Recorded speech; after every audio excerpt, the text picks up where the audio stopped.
guitar, but this is not about Murdoch's guitar. This is about Heinrich's guitar. And Heinrich plays in the local band. It's called the Wild Company. Wild Company. Band out of Edmonton, Alberta. Out of Edmonton, Alberta. And this is this week's episode of Local Guitarist Rig Down. We got a twofer for you tonight. We got 2 guitar players, 2 rig rundowns. All right, so start off. Show me your guitar, big guy. Perfect. So the 2 guitars that I have, I play a Gibson SG Standard from approximately 2001. Pick it up, show it to the camera. And essentially, this is my I would say my favorite, but the Telecaster isn't all that bad either. All right, so standard SG, nothing changed from the factory? Nothing. It's all factory. I haven't modified it at all. Headstock hasn't broken off yet? No, not at all. And trust me, I've tried. Don't. It's very expensive to repair. All right, so this is the American Fender Stratocaster. We play. I use this guitar primarily to do a lot of pop rock, some country. Okay. It's an incredibly versatile guitar that just adds that extra edge. Yeah. And I couldn't be happier with it. All right, and now this is the backup of the backup here. So this is Dave's guitar. Oh, that's Dave's guitar. So we'll get to that in a minute. Moving on, amplifiers. So I have a Marshall M850C. Right in, talk to the camera, guys. And basically, in terms of it's an incredibly versatile amplifier that I use for all kinds of music. Talk to the microphone. It's an incredibly versatile amplifier that I use for all kinds of settings. I leverage a lot of pedals to get the sound that I want, but this amplifier really adds a great dynamic to smaller venues, medium-sized venues, and even some larger-sized venues. What's the wattage on this bad boy? This is a 50 watt. 50 watt, tube amp. Yes. Okay. So you gotta specify this. So this is this not is all factory, nothing modified? Nothing's been modified. Sweet. That's great. You had this since new? I've had this one for years. I want to say that I've had this for about 8 years. Oh yeah. Yeah. So it's not a new amplifier for you? Nope. I've had it for quite some time. Right on. Okay. Let's talk about the pedalboard. Sure.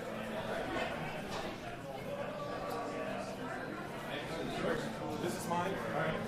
And it's a little bit messy, but it's the way that I like it. Basically, couple of the key things that I have is the Boss noise suppressor.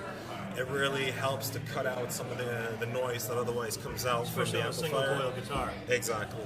And so when you cut that out and you add everything else on top, the sound comes out extremely clean. In order to get more sustain out of my sound, and is particularly when I play a lot of pop music, I use the Boss compression sustainer.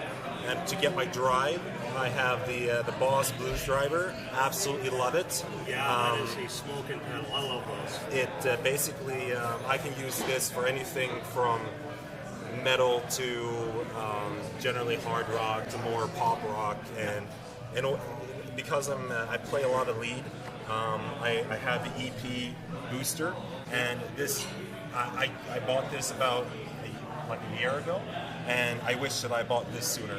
Okay, so that just gives you a little extra punch when you need it. Exactly. Now, I have 2 modular pedals. I have the wah. I've had this one for years. Is that Yield Standard Crybaby? Yeah, that's the one. Well, this is a Dunlop Crybaby. Yeah. So and those things are built like tanks. You can't beat them. Absolutely, I agree.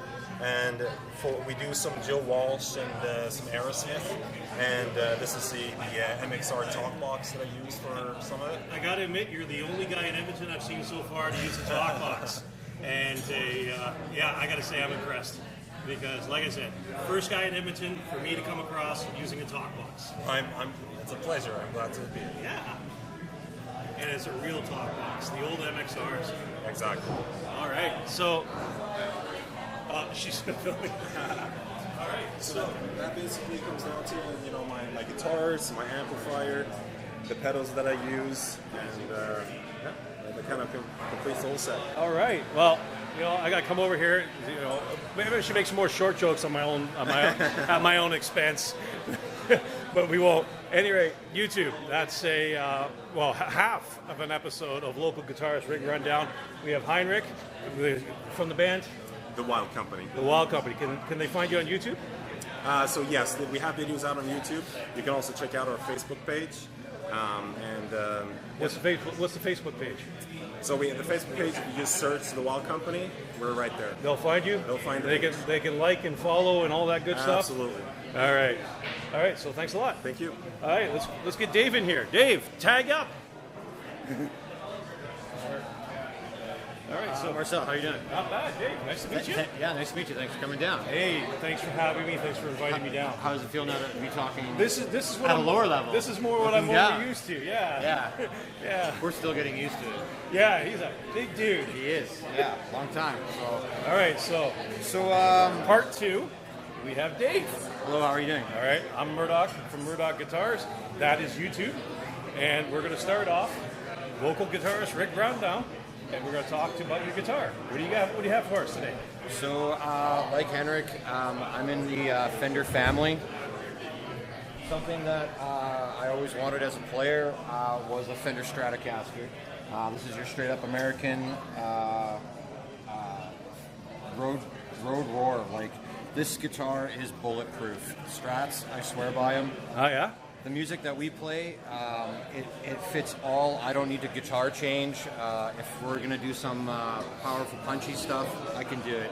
If it's going to be something real quiet and nice and easy, and we want to put a couple grandmas to sleep, this little baby can do it. This thing is a road warrior. So. All right. So now I noticed you got a humbucker in the bridge. I do, yeah. Does this have the circuit to auto split the humbucker in position number 2?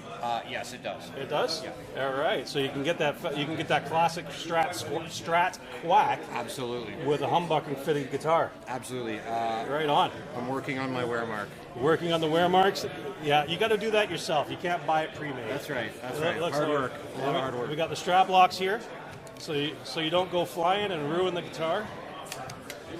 I swear, as a guitar player, these will save you 1,000 times. Yeah. I've dropped so many guitars in my time, so. Yeah, I like the checkerboard inspired guitar strap. Rick Nielsen from Cheap Trick would love it. Absolutely. Yeah, hopefully he watches this video and contacts you. Sure, that'd be great. That would be awesome. So yeah, Is that the only guitar you brought with you today? that's the only one I brought with me. That's how bulletproof this guitar is. So, like Heinrich, he plays the Gibsons and the Tellys. I run that guitar, that nice beautiful Strat. I run it out of a Vox VT100 Valvetronics. Oh, right on. It's a beautiful, beautiful amp.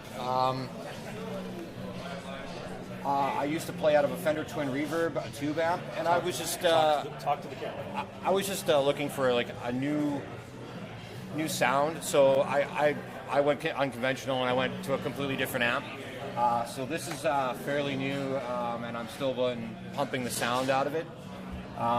It's got a lot of little presets, 2-channel builds. So if I want to program something, I got that ability to. So. Ties really well into the rest of the pedals, and we'll get to that in a second. So how many of the models do you actually use during a gig? Right now, I'm working on what are we working with? An UK Modern is the setting that I've been playing with, and it seems to be working really good because we play a lot of like blues and rock, so it really captures that. Right on. Okay.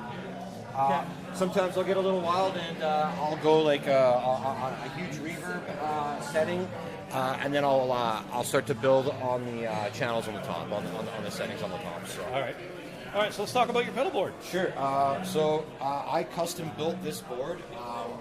This puppy can basically break down in about 3 seconds, 4 seconds of just easy, quick, and plugging. It works really well when we're going traveling. It's not like your conventional case like some of the other guys that I know. They get those plastic carry cases. So I custom built this one. So walk us through the signal path. Absolutely. So we plug in out the tuner, obviously. Then I usually like using a distortion, a blues driver for more of our kind of hip stuff, and then a chorus for a lot of like band and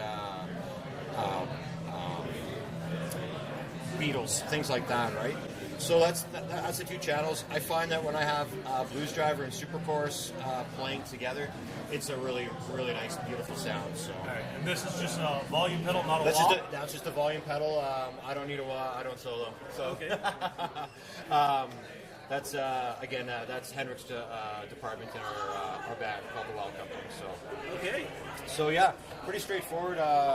As a chorus guitar player and rhythm section, this is the path I use, and I really love it. I've played Fender products all my life, and other than the amplifier switching out, I'm a happy camper with the rig that I use. So. All right. So let me see. Okay. All right. So, ladies and gentlemen of YouTube, that is local guitarist rig rundown. This episode for this week.